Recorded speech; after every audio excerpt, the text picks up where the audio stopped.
DTV news కి స్వాగతం. ముందుగా బులెటిన్ లో హెడ్లైన్. ఓటమి పాలైన ఆమ్ ఆద్మీ పార్టీ బీజేపీ వైపు మొగ్గు చూపిన ఢిల్లీ ప్రజలు. ఏపీలో రెడ్ బుక్ రాజ్యాంగం నడుస్తుంది, మీకుంటుంది చూడు, ఇంతకు రెండింతలు. మాజీ మంత్రి విడుదల రజని మాస్ వార్నింగ్. తీన్మార్ మల్లన్నపై కేసు ఎందుకు నమోదు చేయలేదు? అధికారులకు నోటీసులు జారీ చేసిన హైకోర్టు. మీరు చేస్తే ఒప్పు, ఇతరులు చేస్తే తప్ప. పచ్చ పత్రికలను ఉతికి ఆరేసిన భూమన. ఆప్ అధినేత అరవింద్ కేజ్రీవాల్ ఓటమి. న్యూఢిల్లీలో జరిగిన ఎన్నికలలో మొదటిసారిగా ఓటమిని చవిచూశారు. న్యూఢిల్లీ అసెంబ్లీ నియోజకవర్గంలో కేజ్రీవాల్ అనూహ్య రీతిలో పరాజయం పాలయ్యారు. బీజేపీ నేత పర్వేష్ సాహిబ్ సింగ్ చేతిలో కేజ్రీవాల్ సుమారు 3000 ఓట్ల తేడాతో ఓటమి చెందారు. అవినీతి ఆరోపణలు ఎదుర్కొంటున్న కేజ్రీవాల్ ను న్యూఢిల్లీ నియోజకవర్గ ఓటర్లు మొదటిసారిగా ఎన్నికల్లో తిరస్కరించినట్లయింది. ఆంధ్రప్రదేశ్ మంత్రి డోలా బాల వీరాంజనేయ స్వామి ఢిల్లీలో తన 2వ రోజు పర్యటన బిజీగా సాగింది. ప్రధానమంత్రి అనుసూచిత్ జాతి యోజన పథకంపై సమన్వయ సమావేశంలో పాల్గొన్నారు. మంత్రి బాల వీరాంజనేయ స్వామి ప్రస్తుతం పీఎం ఆదర్శ గ్రామ్ యోజన కింద కేంద్ర ప్రభుత్వం ఇస్తున్న 20 లక్షలను 50 లక్షలకు పెంచాలని కోరారు.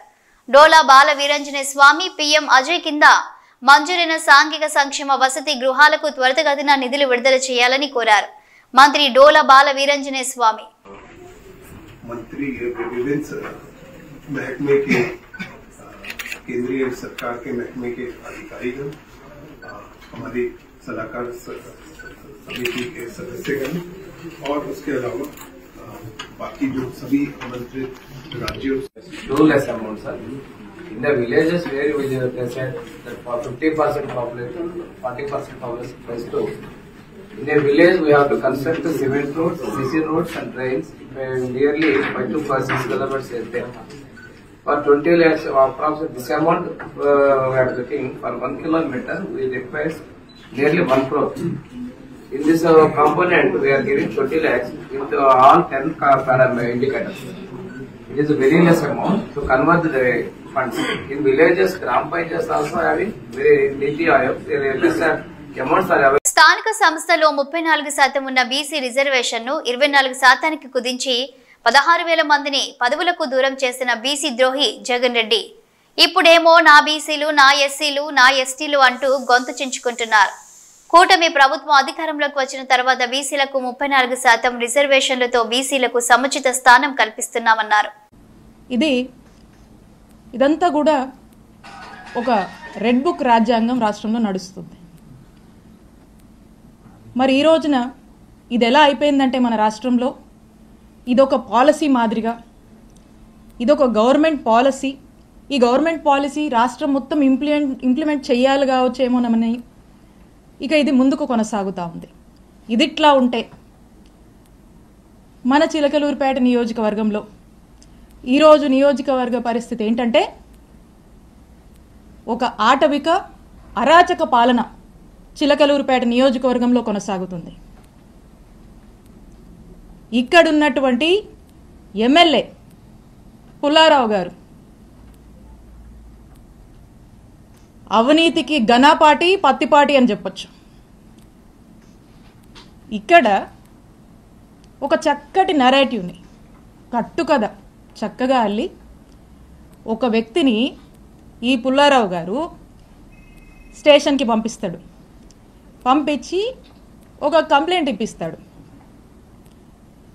ఇదంట 5.5 ఏళ్ల కిందట 2019లో అట ఒక టీడీపీ సామాన్య కార్యకర్త సోషల్ మీడియాలో అబ్యూజివ్గా అసహ్యంగా పోస్టులు పెడితే దానికేదో స్టేషన్లో కంప్లైంట్ వెళ్ళిందట.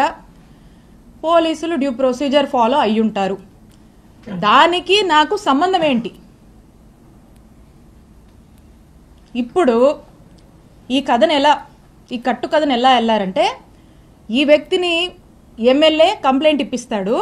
ఇక్కడ పోలీసులు కంప్లైంట్ నమోదు చేస్తే అది ఎమ్మెల్యేనే చేపించాడు, ఈ పుల్లారావు గారేనని అనుకుంటారు జనం అని చెప్పి ఇక్కడ ఇప్పించి ఇక్కడ ఏమీ చేయకుండా మళ్ళా ఇదే కంప్లైంట్ని హైకోర్టులో ఇప్పిస్తారు. హైకోర్టులో ఇప్పించిన తర్వాత హైకోర్టు ఏమంటది? హైకోర్టు ఏమన్నదంటే, ఇది హైకోర్టు ఆర్డర్, నేను చదివి వినిపిస్తాను. Learned assistant government pleader takes notice on behalf of the respondents and state and seeks time for getting instructions. List in second week of February 2025. ఇది ఆర్డర్. అంటే దీని అర్థం ఏంటంటే, దీని రెస్పాండెంట్స్ ఎవరైతే ఉంటారో అంటే పోలీసులు, హానరబుల్ హైకోర్టు పోలీసులని రిమార్క్స్ అడుగుద్ది ఈ కంప్లైంట్ సంబంధించి. తర్వాత దీన్ని ఫిబ్రవరి 2nd వీక్కి పోస్ట్ చేస్తుంది. ఇంత ఈ ఆర్డరు. ఈ ఆర్డర్లో ఏమీ కూడా నా మీద కేసు ఫైల్ చేయమని, ఎఫ్ఐఆర్ కట్టమని ఏమీ లేదు. ఈ ఆర్డర్ ఇలా ఉంటే ఈ హానరబుల్ హైకోర్టు ఆర్డర్ని దీన్ని ఈ పుల్లారావు గారు అదే వ్యక్తితో మళ్ళా ఎస్పీ ఆఫీస్కి పంపించి హానరబుల్ హైకోర్టుని మిస్లీడ్ చేస్తూ, హానరబుల్ హైకోర్టు మీద నెట్టేసి, హానరబుల్ హైకోర్టుని మిస్కోట్ చేస్తూ ఏమంటారు?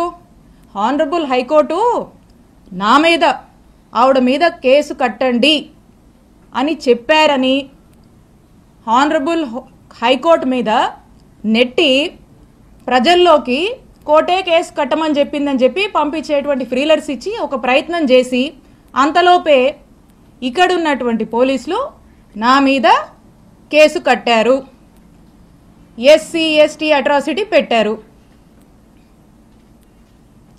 పూర్తిగా అవాస్తవాలతో ఒక కథల్ని, ఈ కథలో ఇక్కడే మనం దీన్ని నిజం చేస్తే జనం అనుకుంటారని అక్కడ దాకా పంపించి, అక్కడ ఏం డైరెక్షన్ హానరబుల్ హైకోర్టు నుంచి ఏ డైరెక్షన్ లేకపోయినప్పటికి కూడా ఇక్కడ పోలీసుల్ని ప్రెజర్ చేసి జనాల్లోకి కోర్టే విధించమని చెప్పిందని కోర్టుని మిస్లీడ్ చేస్తూ ఇక్కడ కేసు కట్టారు. తీన్మార్ మల్లన్నపై ఎందుకు కేసు నమోదు చేయలేదని పోలీసులకు నోటీసులు జారీ చేసింది హైకోర్టు. రెడ్లపై తీన్మార్ మల్లన్న అనుచిత వ్యాఖ్యలు చేశారంటూ సిద్దిపేటకు చెందిన కె అరవింద్ రెడ్డి అనే వ్యక్తి పోలీసులకు ఫిర్యాదు చేశారు. డీజీపీ పోలీస్ కమిషనర్లకు ఫిర్యాదు చేసిన ఇప్పటి వరకు ఎలాంటి ఎఫ్ఐఆర్ నమోదు చేయలేదని ఆ వ్యక్తి హైకోర్టును ఆశ్రయించాడు. కేసు ఎందుకు నమోదు చేయలేదో ఈ నెల 21 లోపు వివరణ ఇవ్వాలని సిద్దిపేట పోలీసులకు హైకోర్టు నోటీసులు జారీ చేసింది. అసలు తీన్మార్ మల్లన్న ఏం మాట్లాడారో ఓసారి చూద్దాం. కూర్చోపరి ఇబ్బంది ఏం లేదు.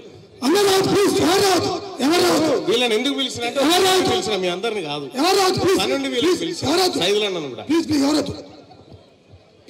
సభాధ్యక్షులు మిర్యాలగూడ ముద్దుబిడ్డ, ఇక్కడ ఏ చిన్న బీసీ బిడ్డకు కష్టం వచ్చిందని తెలిసినా అర్ధరాత్రి అపరాత్రి అనకుండా ఈ క్షణాల్లో వాలిపోయేటువంటి ముద్దుబిడ్డ తమ్మడపోయిన అర్జున్ గారికి, భవిష్యత్ మిర్యాలగూడ వీరుడికి,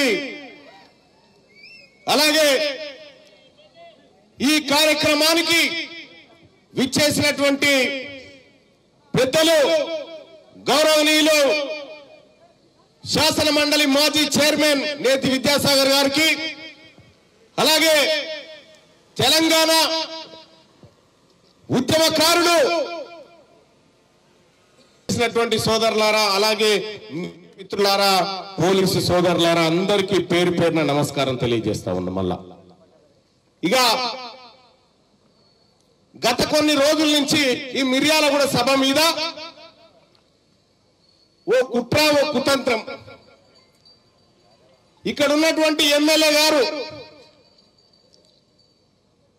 ఇవాళ దామరచర్ల దిక్కేదో సభ పెట్టి ఐతారం గోలిగే ఓ ఇద్దరు మంత్రులు, ముగ్గురు మంత్రులు హెలికాప్టర్ వేసుకొని వచ్చి ఆడ దిగి సభ పెట్టిపోయారు. ఎందుకు పెట్టిరా అని ఆలోచన చేస్తే, రేపు పొద్దుగాల పేపర్లలో బీసీల వార్త ఉండొద్దు కదా, దానికోసం ఆ దుకాణం తెరిచారు. రేపు పొద్దుగాల మీరు ఎందుకు ఇక్కడ మీటింగ్ పెట్టి ఏం కథ అనేది భవిష్యత్తులో చూపిస్తాం కూడా. సోదరులారా, ఇక్కడ మిర్యాలగూడ ఎమ్మెల్యే బత్తుల లక్ష్మారెడ్డి గారికి నేను చెప్పదలుచుకున్న ఒక విషయం, నీవు మిర్యాలగూడకు చివరి ఓసీ ఎమ్మెల్యేవిగా, మిర్యాలగూడకు చివరి ఓసీ ఎమ్మెల్యే బత్తుల లక్ష్మారెడ్డి గారే. ఈ మిర్యాలగూడ నియోజకవర్గంలో గట్టిగా 5 సేర్ల బియ్యం ఉడకబెడితే సరిపోయేటువంటి మీకు మీరు ఎమ్మెల్యేలా? ఇవాళ నేను చెప్తా ఉన్నా, బత్తుల లక్ష్మారెడ్డి గారు, నీ కుట్రలు కుతంత్రాలన్నీ ప్రత్యక్షంగా చూస్తా ఉన్నా. నీవు మమ్మల్ని ఎదుర్కోవడం నీ వల్ల కాదు. నా దాకా అవసరం లేదు. నా తమ్ముడు అర్జును ఈ బీసీ ప్రజలకు ఏ ఇబ్బంది జరిగినా, ఎక్కడ ఎవరికి చిన్న ముళ్ళు గుంచుకున్నా అర్జునుడు ఉన్నాడు ఇక్కడ. తిరుపతి అలిపిరి వద్ద నిర్మిస్తున్న ఒబేరాయ్ హోటల్ కు నిర్మాణ అనుమతులను చంద్రబాబు సుగమనం చేశారంటూ ఓ పచ్చపత్రిక వార్తను వడ్డించిందని, అయితే ఈ హోటల్ నిర్మాణానికి సంబంధించి ప్రతిపాదనలు 2021లోనే వచ్చాయని తెలిపారు భూమన కరుణాకర్ రెడ్డి. దానికి ముంతాజ్ అని పేరు పెట్టడం మీద హిందూ సంఘాలు పెద్ద ఎత్తున నిరసన తెలపడంతో ఆ కారణం చేత నిర్మాణ పనులు ఆగిపోయాయని, ఇప్పుడు ముంతాజ్ పేరును మార్చి ట్రైడెంట్ గ్రూప్ అనే పేరుతో చంద్రబాబు చొరవ తీసుకొని అనుమతులు ఇవ్వడం జరిగిందని పత్రికలో వ్రాసారన్నారు. గతంలో ఏ హోటల్ నిర్మాణం హిందూ సంప్రదాయాలకు వ్యతిరేకమంటూ చంద్రబాబు అనుకూలం పత్రికలు మాధ్యమాలలో ఊదరగొట్టి ఇప్పుడు చంద్రబాబు అనుమానిస్తే ఆహా ఓహో అంటూ బదులు చేస్తున్నారని విమర్శించారు భూమన కరుణాకర్ రెడ్డి. ఒక దినపత్రిక ఒక వార్త రాసింది. తిరుపతిలో అలిపిరి దగ్గర నిర్మిస్తున్నటువంటి ఒబెరాయ్ హోటల్కు అన్ని అడ్డంకులు తొలగిపోయాయి, చంద్రబాబు గారు చొరవ తీసుకుని అనుమతులు ఇవ్వటం జరిగింది అని. ఈ హోటల్ నిర్మాణానికి సంబంధించి 2021లోనే ప్రతిపాదనలు వచ్చినాయి. దాని మీద ముంతాజ్ అన్నటువంటి పేరుతో ఉండటం మూలంగా పెద్ద ఎత్తున హిందూ సంఘాలన్నీ కూడా ఆందోళనలు చేసినాయి. ఆందోళనల నేపథ్యంలో పెద్ద అలజడి రేగింది. ఈ అలజడి వలన ఆ పనులు ఆగిపోయాయి. ఇప్పుడు మళ్లీ వాటికి సంబంధించి ఆ ముంతాజ్ అన్నటువంటి పేరును మార్చి ట్రైడెంట్ గ్రూప్ అన్నటువంటి పేరుతో ఈ రోజున చంద్రబాబు గారు చొరవ తీసుకుని అనుమతులు ఇవ్వటం జరిగింది అని.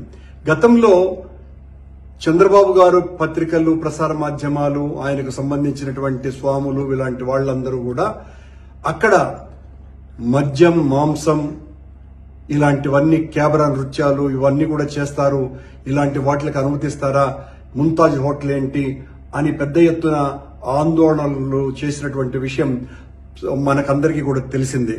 కానీ ఈ రోజున సాక్షాత్తు చంద్రబాబు గారే దానికి అనుమతి ఇవ్వటము, ఆ అనుమతిని ఇచ్చిన దాన్ని చాలా గొప్పగా చెప్పుకోవటము వీళ్లకే సాధ్యమైంది. అనుమతులు మేమిస్తే సంక్షోభం, చంద్రబాబు గారు ఇస్తే సంక్షేమం అవుతుందా? అలిపిరికి దూరంగా యాత్రికుల సౌకర్యం కోసమని, పర్యాటకుల విశ్రాంతి కోసమని, ఓ అనుమతుల కోసమని వాళ్లు పెట్టుకున్నప్పుడు దాన్ని పరిశీలిస్తే చాలా పెద్ద ఎత్తున గొడవ చేసినారు. మద్యం, మాంసం అమ్ముతారని, అశ్లీల నృత్యాలు చేస్తారని గొంతు చించుకున్నారు, గోలగోల చేశారు. 7 నక్షత్రాల ఆదిత్య మందిరంలో ఇప్పుడు ఏమమ్ముతారు? మద్యం బదులు తీర్థము, మాంసం బదులు పులిహోర, దద్దోజనము, లడ్డూ, వడ ఇస్తారా? క్యాబరా నృత్యాల బదులు రంభ వచ్చి రంగపూజ చేస్తుందా? ఊర్వశి వచ్చి ఉట్టి కొడుతుందా? మేనక వచ్చి మేలు వాల్చి పండర భజన చేస్తుందా? ఇంత మార్పులు వచ్చేసాయి అప్పుడే ఆ హోటల్కు అనుమతి ఇవ్వటంలో. ఈ రోజున మేనక నృత్యము, ఊర్వశి, రంభ ఇలాంటి వాళ్లను పిలిచి నృత్యాలు చేయిస్తారా? ఎంత దారుణంగా ఉందో సభ్య సమాజం ఆలోచించవలసిందిగా కోరుతున్నా. మేము ఒక్క మాట అంటే ఎనలేని విధంగా మా మీద విరుచుకుపడి అన్నీ మేమే తప్పులు చేస్తుంటాము, వేరెవరు చెయ్యరు అన్నంతగా మా మీద దాడి చేసేటువంటి వీళ్లకు దీనికి సమాధానం చెప్పవలసినటువంటి అవసరం ఉన్నది. జగన్ గారు మంచినీళ్లు ఇచ్చిన తప్పే, చంద్రబాబు గారు మద్యం ఇచ్చినా కూడా అది చాలా ఒప్పు. ఆ రోజు అలిపిరి వద్దన అయ్యో అయ్యో అని గోలగోల చేసింది కూడా చంద్రబాబు గారి ముఠానే. ఈ రోజున వాళ్లే అనుమతులు ఇచ్చినారు. ఇది ఎలా ఉంది అంటే, భిక్షం ఎత్తుకోవడానికి ఒక ఇంటికి వచ్చినటువంటి భిక్షగాడికి కోడలు భిక్షం వేస్తే అత్త ఆ భిక్షాన్ని లాక్కొని మళ్ళీ ఆ బిచ్చగాడికి వేసిందట. ఏమమ్మా ఇలా చేస్తున్నావే అంటే, ఇది వెయ్యాల్సింది నేను కదా అని అన్నదట. అట్లా జగన్ గారి హయాంలో దీనికి సంబంధించినటువంటి ప్రతిపాదనలు వస్తే నేను కదా ఇవ్వాల్సింది అని దక్షిణలు ముడుపులు తీసుకుని చంద్రబాబు గారు అనుమతి ఇచ్చినారు. దీని మీద పెద్దలందరూ కూడా ఆలోచించాల్సినటువంటి అవసరం ఉంది అని తెలియజేస్తున్నాం. కరీంనగర్ పట్టణంలో శ్రీ లక్ష్మీ పద్మావతి సమేత శ్రీ వెంకటేశ్వర స్వామివారి 8వ వార్షికోత్సవ బ్రహ్మోత్సవాలలో భాగంగా శ్రీ వెంకటేశ్వర స్వామివారిని దర్శించుకుని ప్రత్యేక పూజలు చేశారు మంత్రి పొన్నం ప్రభాకర్ గౌడ్. మొదటగా స్వామివారి కళ్యాణంలో సతీ సమేతంగా స్వామివారికి పట్టు వస్త్రాలు సమర్పించారు మంత్రి పొన్నం. శ్రీకాళహస్తిలో శనీశ్వర అభిషేకం నిర్వహించారు. ఆలయ అర్చకులు వేద పండితుల ఆధ్వర్యంలో కలశ స్థాపన పూజలు జరిపి మూల విరాట్కు వివిధ రకాల సుగంధ ద్రవ్యాలతో వేద మంత్రోచ్చరణల నడుమ అభిషేకాలు నిర్వహించారు. అనంతరం స్వామివారికి దివ్య అలంకారాలు చేసి ధూపదీప నైవేద్యాలు నివేదించి హారతులు సమర్పించారు. భక్తులు స్వామివారి అభిషేకాన్ని కన్నులారా వీక్షించి తరించారు. ఆచమనీయం సమర్పయామి స్నపయామి స్నానానంతర శుద్ధ ఆచమనీయం సమర్పయామి వస్త్రార్థం పుష్పాదపుష్పదే అష్టాపదే నవపదే పవశే సహస్రాక్షరాపరమే వ్యోమన్ కైలాసవాసరగ్రహం ధ్యాయామి ఆవాహయామి ఆసనం సమర్పయామి నవరత్న ఖితహేమ సింహాసనయాదు లుంబకాయ విద్మహే వాసహస్తాయ ధీమహి తన్నో వరుణ ప్రచోదయాదు నమో సపావశ్చితః ఆనంద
పార్లమెంట్ పరిధిలోని గూడూరు పట్టణంలోకి వెళ్లే ప్రధాన మార్గమైన Gudur bypass junction Chillakur cross వద్ద చెన్నై కలకత్తా ప్రధాన రహదారిపై ట్రాఫిక్ రద్దీ ఎక్కువగా ఉందని, పోటుపాలెం ఇతర గ్రామాల నుంచి గూడూరుకు వెళ్లే మార్గంలో ప్రమాదాలు ఎక్కువగా జరిగి చాలా మంది చనిపోతున్నారని, ప్రమాదాల నివారణ కోసం అక్కడ వాహన చోదకులు పాదచారులకు అనుకూలంగా ఉండే విధంగా వెహికల్ అండర్ పాస్ నిర్మాణం చేయాలని గతంలో తిరుపతి ఎంపీ మద్దిల గురుమూర్తి కేంద్ర మంత్రికి విన్నవించారు. అలాగే గూడూరు బైపాస్ కూడలిలో ట్రాఫిక్ వల్ల వాహన చోదకులు బాటసార్లు పడుతున్న ఇబ్బందుల గురించి సంబంధించిన వీడియోలు, ఫోటోలను మంత్రికి చూపించి సమస్య తీవ్రతను ఆయనకు వివరించినట్లు ఎంపీ తెలియజేశారు. ఇదిలా ఉండగా ఎంపీ గురుమూర్తి ఈ సమస్య గురించి ఇటీవల పార్లమెంట్లో ప్రశ్నించగా కేంద్ర రోడ్డు రవాణా శాఖ మంత్రి గడ్కరీ సమాధానమిస్తూ 45.82 కోట్లతో గూడూరు బైపాస్ కూడలిలో వెహికల్ అండర్ పాస్ నిర్మాణం మంజూరు అయ్యిందని తెలియజేశారు. ఈ సందర్భంగా సమస్య పరిష్కారానికి సహకరించిన కేంద్ర మంత్రి గడ్కరీకి తిరుపతి ఎంపీ గురుమూర్తి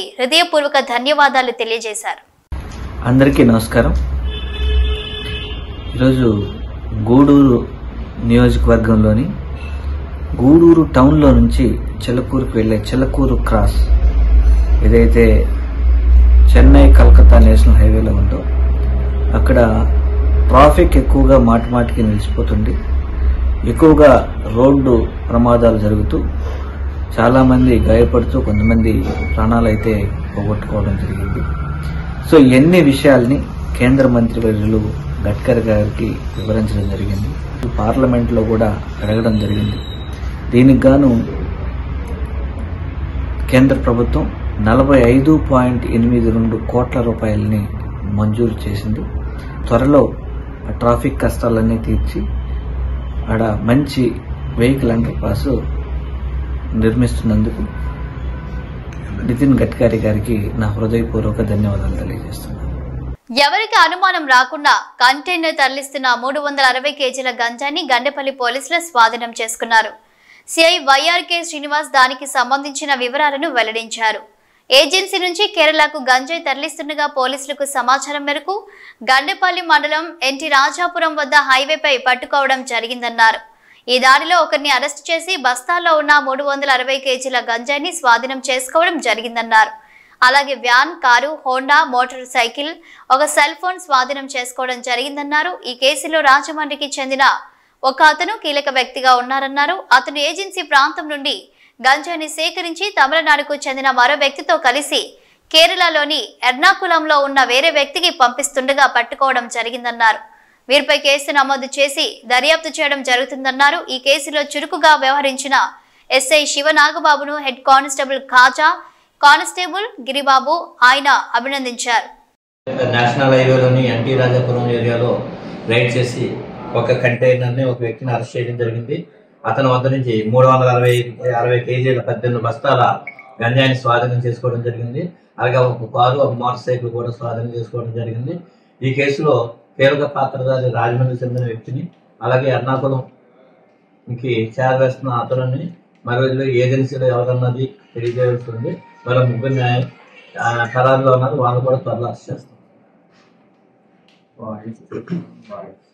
వ్యాన్ లో లోడ్ ఏముంది సార్? అది అయితే దానికి సీక్రెట్ పెట్టి అరలోన ఇవి పెట్టడం జరిగింది.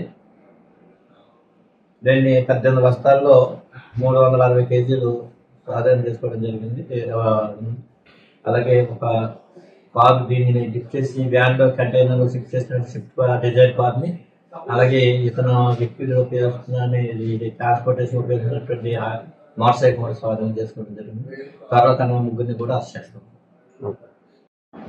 కాకినాడ జిల్లా ఎస్పీ జీపీ హోమాగా ఐపీఎస్ వారు హైవే పెట్రోలింగ్ బాగా పెంచడం జరిగింది, అలా నిఘా పెంచడం జరిగింది. ముఖ్యంగా ఈ గంజాయి మీద ప్రత్యేక నిఘా పెట్టడం జరిగింది. అందులో భాగంగానే దీని గురించి సమాచారం వచ్చిన వెంటనే మన గండేపల్లి జగ్గమర్సి మాకు చెప్పి వెంటనే రైడ్ చేయమన్నారు. దాని ప్రకారం మేము క్యాచ్ చేయడం జరిగింది. ఇవి bulletin updates. Keep watching news.